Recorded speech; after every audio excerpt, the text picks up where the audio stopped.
Le fait que l'esclave engendrera son maître ou sa maîtresse est un signe qui a donné lieu à de diverses interprétations, car il est un fait avéré qu'à l'époque où vivait le prophète, l'esclavage étant légal, il devait être fréquent que des esclaves soient enceintes et accouchent des enfants de leur maître. Et ces enfants avaient donc un statut supérieur à celui de leur mère. Mais actuellement, certains voient dans ce signe la désobéissance des enfants envers leurs parents, ou encore le commerce qui s'est développé autour des mères porteuses.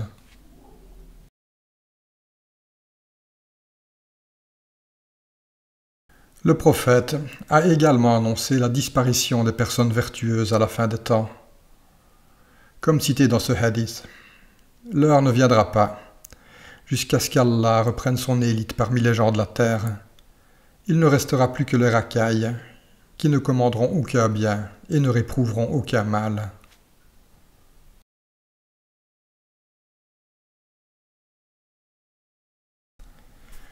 Ce signe est à mettre en concordance avec le signe précédent. Non seulement ici, après la disparition des vertueux, le prophète nous annonce que les personnes les plus viles seront au pouvoir, quand la responsabilité sera octroyée à ceux qui n'en sont pas dignes. Attends-toi à l'heure. Ce signe ne nécessite pas plus d'explications. Nous savons tous que les places à responsabilité, que cela soit au niveau politique ou au sein des entreprises, ne sont que très rarement offertes aux personnes les plus compétentes.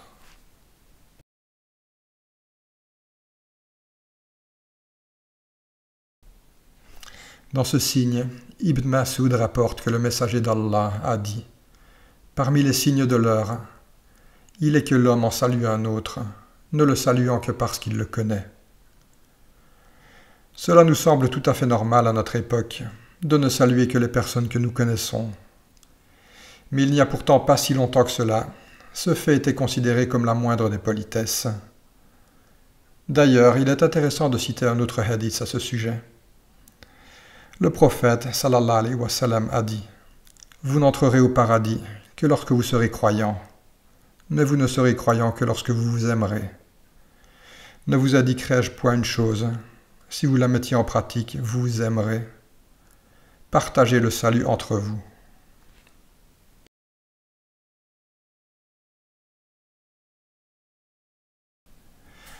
Un autre signe de la fin des temps est que les femmes porteront des vêtements qui seront de plus en plus dénudés.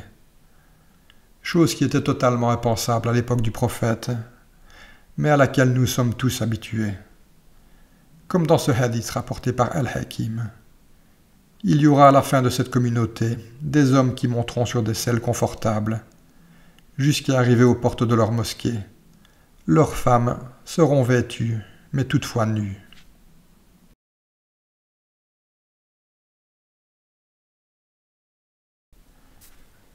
L'heure ne viendra pas jusqu'à ce qu'apparaisse la turpitude, l'obscénité, la rupture des liens de parenté et le mauvais voisinage. La turpitude est un manque de moralité ou de valeur.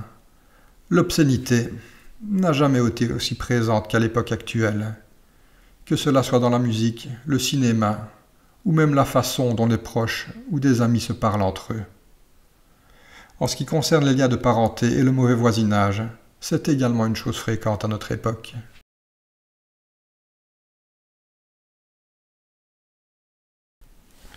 Un autre signe de l'heure est le fait que le croyant fera des rêves véridiques.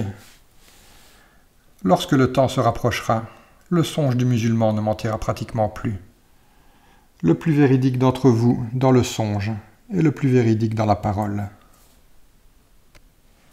L'interprétation des rêves est une science qui n'est pas aisée et nécessite beaucoup de connaissances.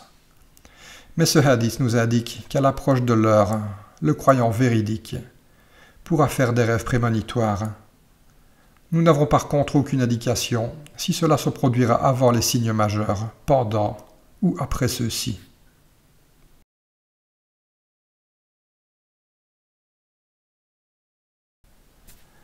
L'un des autres signes de la fin des temps semble nous indiquer qu'à l'approche de l'heure, la population sera majoritairement composée de femmes. Parmi les signes de l'heure, il est que le savoir diminuera, l'ignorance apparaîtra, la fornication se manifestera. Les femmes seront nombreuses et les hommes diminueront, au point que pour 50 femmes, il n'y aura qu'un seul responsable. Nous n'avons par contre aucune explication sur les raisons de cela. Si c'est une conséquence des guerres, ou simplement le fait que Dieu décrétera la diminution des naissances des garçons.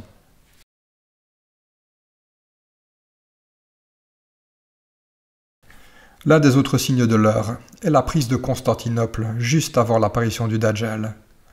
Constantinople est ce que nous appelons actuellement Istanbul.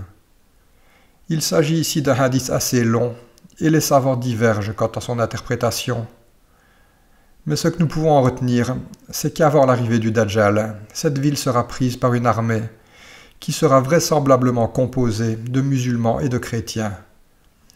Dans ce hadith, le terme employé est les fils d'Ishaq, ce qui désigne clairement les Romains ou l'Empire chrétien.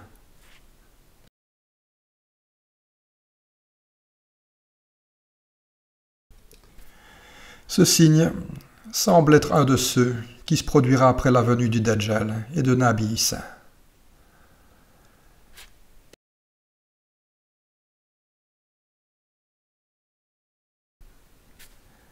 Ce signe et la lecture d'autres hadiths laissent supposer que Médine sera détruite et restera inoccupée.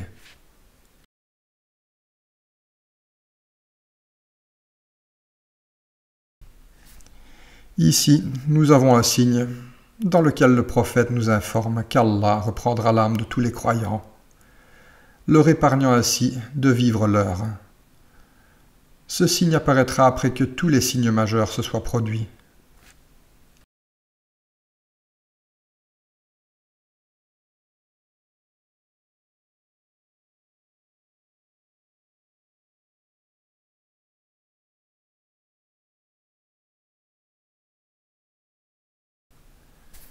Un autre signe est la destruction de la Kaaba. Mais beaucoup divergent à propos de ce signe. Pour certains, ce signe se produira à la fin des temps, après les autres signes, quand il n'y aura plus de musulmans sur terre.